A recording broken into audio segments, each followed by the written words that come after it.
មាននិស័យក៏ជួអង្គនិស័យយើងក៏បាយទូនបងស្រក់ទឹកភ្នែកអង្វរមានស្ងួនក៏អូនចាក់ចេញទៅកុំហុងបងខំគ្រីមុនមានមនុស្សល្អក្បែរមិនចេញថែពើពេលអូនចេញទៅទៅដឹងស្ដាយក្រោបើសិនមានឱកាសបងនឹងច្បាស់លាស់ជាងមុនធ្វើជាមនុស្សចាំទុំមិនប្រើអារម្មណ៍ងងក់ដូចកូនក្មេងឆ្អែតចិត្តអូនក៏ដើរចេញបើកបែងដូងតទួលបរំផ្សេងឲ្យបងដលេងអូនជ្រុលស្រឡាញ់គេហើយបើមិនមែនជាគូកុំអោយជួបគ្នាមាននិស័យត្រឹមជាសង្សារគ្មានវាសនាបានរៀបការជាប្រពន្ធប្តីអ្នកក្រោយគេច្បាស់លងគេបានប្រានស្ងួនបងស៊ូរាប់ឆ្នាំគ្មានន័យគេប្រើពេលខ្លីយកស្រីចេញពីទ្រូងបង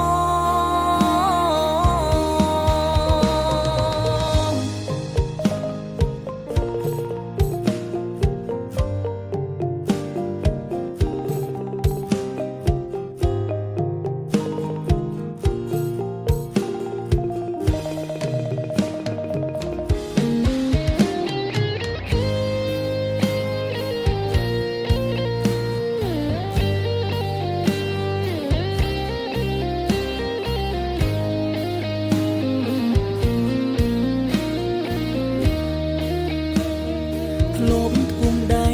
សន្យាពាក់ឈុតរៀបការនឹង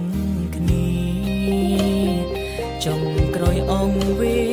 លាអស់សិទ្ធទីមទាបាននៅ